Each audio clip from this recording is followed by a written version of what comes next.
নমস্কার,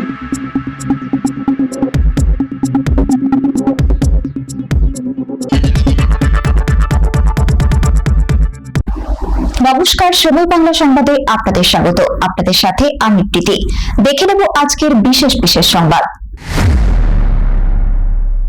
তেলের দাম বৃদ্ধি থেকে শিক্ষক নিয়োগ দুর্নীতি, একাধিক ইস্যুতে তৃণমূলকে নিশানা দিলীপ ঘোষের।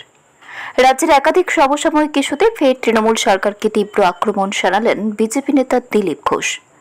জ্বালানির মূল্য বৃদ্ধি, শিক্ষক নিয়োগ দুর্নীতি, প্রশাসনিক ভূমিকা থেকে শুরু করে রাজনৈতিক হিংসা, বিভিন্ন প্রসঙ্গে মুখ খুলে রাজ্য সরকারকে কড়া ভাষায় আক্রমণ করেন তিনি। জ্বালানির দাম বৃদ্ধি প্রসঙ্গে দিলীপ ঘোষ বলেন, তেল কোম্পানিগুলি দীর্ঘদিন ধরে ক্ষতির মুখে রয়েছে, সে কারণে কেন্দ্রীয় সরকার সামান্য দাম বাড়িয়েছে। তার দাবি, দেশের বিভিন্ন জায়গায় তেলের যোগান নিয়েও সমস্যা তৈরি হয়েছে। এই প্রসঙ্গে মুখ্যমন্ত্রী দিল্লি সফরের কথা উল্লেখ করে তিনি বলেন, মুখ্যমন্ত্রী দিল্লি গিয়ে কথা বলেছেন, সময় নিয়ে সিদ্ধান্ত নেওয়া হবে। সাম্প্রতিক নির্বাচনের ফলাফল নিয়ে মন্তব্য করতে গিয়ে বিজেপি নেতা দাবি করেন, ঠিকভাবে ভোট হলে কি ফল হতো তা মানুষ দেখেই দিয়েছে। পাশাপাশি সোশ্যাল মিডিয়ায় লাইভ সম্প্রচার নিয়েও কটাক্ষ করেন তিনি। রাজ্যের আইন শৃঙ্খলা পরিস্থিতি ও প্রশাসনিক পদক্ষেপ প্রসঙ্গে দিলীপ ঘোষ বলেন, বুলডোজার সব জায়গায় যেতে পারে, আইন আইনের পথেই চলবে। তিনি আরও অভিযোগ করেন, শিক্ষক নিয়োগ মামলায় বহু মানুষের চাকরি গিয়েছে এবং বহু আধিকারিক বেআইনি আর্থিক সুবিধে পেতেন। যদিও নতুন নিয়োগের প্রক্রিয়া সমসাময়িক বলেও মন্তব্য করেন তিনি। রাজনৈতিক সংঘর্ষ প্রসঙ্গে তার বক্তব্য, ইট গেলে পাটকেল খেতে হয়। পাশাপাশি দলীয় পদ বন্টন নিয়ে তৃণমূলকে নিশানা করে তিনি বলেন, আগে পদ পাওয়ার জন্য টাকা লাগত, এখন টাকা দিলেও কেউ পদ নিতে চাইছে না। এছাড়াও বিভিন্ন অভিযোগের তদন্তে সাধারণ মানুষকে এগিয়ে আসার আহ্বান জানান বিজেপি নেতা। পুলিশের অনুমতি ছাড়া কোথাও কর্মসূচি করা যাবে না বলেও তিনি মন্তব্য করেন।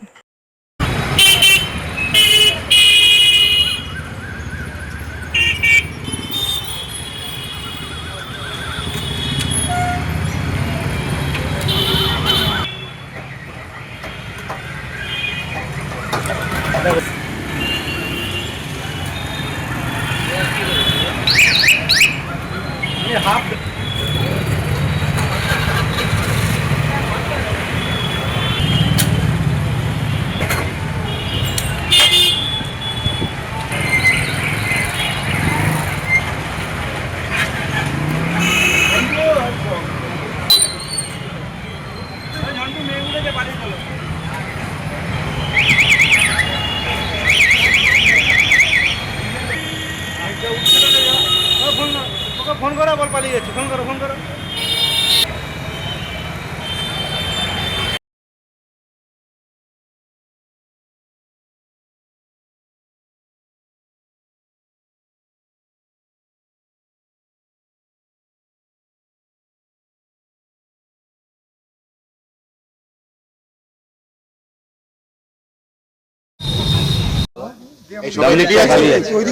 এদিকটা খালি, তোমার তো লম্বা হাত, এদের হাত অনেক দূর অব্দি, জানো কি?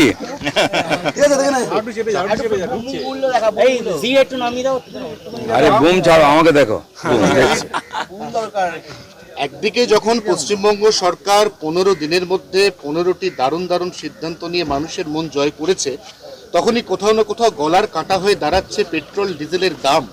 10 দিনের মধ্যে 4 বার দাম বেড়েছে। মানুষ বলছে অন্যান্য যে সমস্ত রাজ্য রয়েছে সেখানে এখনো পর্যন্ত দাম অপেক্ষাকৃত কম। এই রাজ্যে কবে প্রত্যাহার হবে পেট্রোল এবং ডিজেলের অতিরিক্ত সেস, এটা জানতে চাইছেন রাজ্যের মানুষ। সবই হবে, সময়ে ক্রাইসিস চলছে এখন, তেল কোম্পানিগুলো ক্ষতিতে চলছিল, তাই কেন্দ্র সরকার দাম বাড়াচ্ছে। সারা বিশ্বের দিকে একটু তাকালে বুঝতে পারবেন কী পরিস্থিতি, পেট্রোলই পাওয়া যায় না, রাত জেগে জেগে লোকে নেয়। এখন অ্যাভেলেবেল আছে, কিন্তু অয়েল কোম্পানিগুলো বহুদিন ধরে ক্ষতি স্বীকার করে চালাচ্ছিল, তাই তাদেরকে একটুখানি তো সুযোগ দিতে হবে, নাহলে কোম্পানি বন্ধ হয়ে যাবে। আর পশ্চিমবাংলা সরকারও সব রিভিউ করে, এখানকার তো ভাড়ারও শূন্য, হাতও শূন্য, সেজন্য সরকারকে ইমিডিয়েট কোনো হাত দিতে গেলে সরকার বেতন দেওয়া মুশকিল হয়ে যাবে। মাননীয় মুখ্যমন্ত্রী দিল্লি গেছেন, কথা বলছেন, এখানে ক্যাবিনেট মিটিং হচ্ছে, সেক্রেটারি মিটিং আছে আজকে, তো এই ব্যাপার নিয়ে আলোচনা হচ্ছে। যথাসময়ে আমরা ডিসিশন নেব।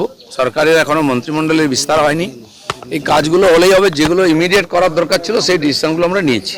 প্রাক্তন মুখ্যমন্ত্রী কালকে একটি ফেসবুক লাইভ করে বলেছেন, যদি ঠিক মতো ভোট হতো তাহলে আমরা 220 থেকে 230টা আসন নিয়ে আবার ক্ষমতায়। ঠিক মতো ভোট হলে কি হয় ফল তা দেখে নিন একবার। গল্প দিয়ে আর মিথ্যা কথা বলে লোককে বোকা বানাবেন না। এখন ফেসবুকে লাইভ করতে হচ্ছে কেন? আগে তো মিডিয়াতে লাইভ করছেন, কারণ মিডিয়া ওনার কাছে যাচ্ছে না। আর অভিষেক বন্দ্যোপাধ্যায়ের কে দেওয়া যে কলকাতা পুরসভার সময়সীমা, বেআইনি অংশ ভেঙে দেওয়ার এই সময়সীমা আজকে তার লাস্ট ডে শেষ হয়ে যাচ্ছে। এখনো পর্যন্ত সেই অর্থে অভিষেক বন্দ্যোপাধ্যায় কিছুই ব্যবস্থা নেননি। উল্টে তিনি মিডিয়াকে বলেছেন যে কোন কোন অংশ বেআইনি আমাকে দেখান, আমাকে জেনে তারপর প্রশ্ন করুন, অহেতুক প্রশ্ন উনি করবেন চিঠি না। লিখছেন না কেন? কর্পোরেশন চিঠি দিছে, চিঠির উত্তর চিঠিয়ায় হয়, মিডিয়ায় উত্তর হয় না। একদিন দিল্লি গিয়ে ওখান থেকে ভাষণ দিতেন। যেটা আইনের কাজ, আইন করেছে, আইনের মাধ্যমে যেতে হবে। সে কোর্টে হোক বা যে ডিপার্টমেন্ট চিঠি লিখেছে তাকে চিঠির মাধ্যমে উত্তর দিতে হবে, এটা ফর্মালিটি। এত বছর সরকার চালিয়ে ওনারা বোঝেননি তো? সেই জন্য কোনো বিশেষ ব্যাপার নয়, আইন সবার জন্য সমান, বুলডোজার সব জায়গায় পৌঁছতে পারে। তো সেই জন্য সরকার যেটা করেছে, আইনের শাসন প্রতিষ্ঠার জন্য আমাদের সরকার কাজ করছে, এটা সব জায়গায় হবে। এবং দেবাংশু অভিষেক ভট্টাচার্য- বন্দ্যোপাধ্যায় যে সময় চেয়ে নিয়েছিলেন, তাহলে কি তার দম্ভ অহংকার চূর্ণ হলো? আমি জানি না, অহংকারের প্রশ্ন নাই, আইন আইন। দেবাংশু ভট্টাচার্য একটা ফেসবুক পোস্ট করেছেন। তিনি বলছেন যে নতুন সরকার এলো, কারো চাকরি তো হলো না, উল্টে একের পর এক উচ্ছেদ এবং বুলডোজারে প্রায় 2 লক্ষ মানুষ তারা মানে কর্মসংস্থান হারিয়ে ফেলল। উনি যেটা বলেননি, ওনাদের কয়েকশো নেতার চাকরি চলে গেছে, যারা বিভিন্ন ডিপার্টমেন্টের মাথায় বসে কামিয়ে খাচ্ছিলেন, সেটা আমরা শেষ করেছি। কয়েকশো রিটায়ার্ড অফিসারকে লক্ষ লক্ষ টাকা বেতন দিয়ে পোষা হয়েছিল, কোনো কাজ ছিল না, সেগুলোর চাকরি চলে গেছে। চাকরি হতে সময় লাগে। এটা টিএমসি নাকি দাঁড়িয়ে বললে এদেরকে চাকরি দিতে, ওকে চাকরি দিতে? সিস্টেম পাল্টে গেছে, যা হবে সিস্টেম অনুযায়ী হবে, যথাসময়ে চাকরি হবে। তৃণমূলে একমাত্র কুণাল ঘোষের সঙ্গে আপনার যা একটু মিষ্টি মধুর সম্পর্ক ছিল একসময়, কুণাল ঘোষের বাড়ির সামনে কালকে কিভাবে প্রায় সারা রাত কিছু লোক কন্টিনিউয়াসলি চোর চোর স্লোগান দিয়ে সকালে গলা ভেঙে গেছে বলে বাড়ি ফিরে গেছে। এগুলো তো আমাদের বাড়ির লোকেদের বাড়ির সামনে হতো না। আমাদের মাননীয় মুখ্যমন্ত্রী আজ তার বাড়ির সামনে গিয়ে ওদের লোকেরা চেঁচায়নি চোর চোর বলে? ইট মারলে পাটকেল খেতে হয়, এটা তো মনে রাখা উচিত ছিল তখন। জেলা সভাপতি পদ থেকে ঘোষ দস্তিদার, তিনি আইপ্যাকের ভূমিকা নিয়ে প্রশ্ন তুলছেন এবং দুর্নীতি নিয়েও আঙুল তুলছেন তৃণমূল কংগ্রেসের দিকে। লোককে ডেকে পদ দিলেও টিএমসির পদ নিচ্ছে না, আগে পয়সা দিয়ে পদ নিত। উনি ছেড়ে দিয়েছেন, সে তো ঠেলায় পড়ে। এখন আর টিএমসির পদও কেউ নেবে না, পদে কেউ থাকবেও না, সেই পরিস্থিতি। মিটিং ডাকলে মুখ্যমন্ত্রী কোনো নেতা মন্ত্রীরা যাচ্ছেন না বা এমএলএরা যাচ্ছেন না। পরিস্থিতি বুঝতে পেরেছেন তো? ফুটো জাহাজ থেকে সবাই পালিয়ে যাচ্ছে।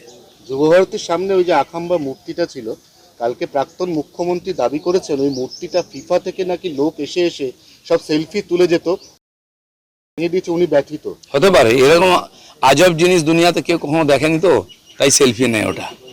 উনি কি সেলফি নিয়েছেন ওর মধ্যে? উনি ডিজাইন করেছেন নাকি? ভয়ঙ্কর ভয়ঙ্কর সব আজব আজব ছবি তিনি আঁকতেন। দুরন্ত ট্রেন চালু হলো, তাতে ওনার আঁকা ছবি পোস্ট হয়েছিল। তার মানে আমরা আজ পর্যন্ত বা কোনো শিল্পী বুঝতে পারেনি। বাকি বহু জায়গায় আমি দেখেছি কার্ড আসতো, সেখানে তার ছবি আঁকা থাকতো। সেটা কি এঁকেছেন আমি জানি না, তিনি জানেন কিনা। তার কবিতার মানে আজ পর্যন্ত কেউ উদ্ধার করতে পারলো না।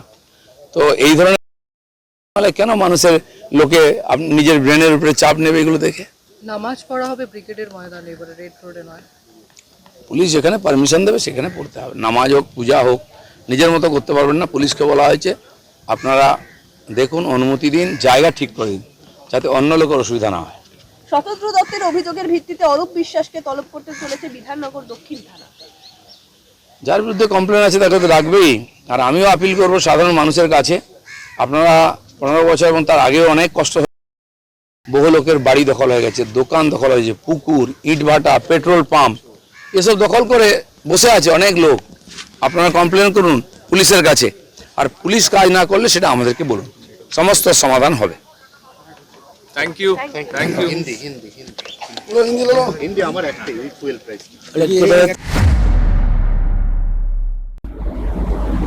সংবাদ এখনকার মতো এই পর্যন্তই। সঙ্গে থাকুন, দেখতে থাকুন সময় বাংলা।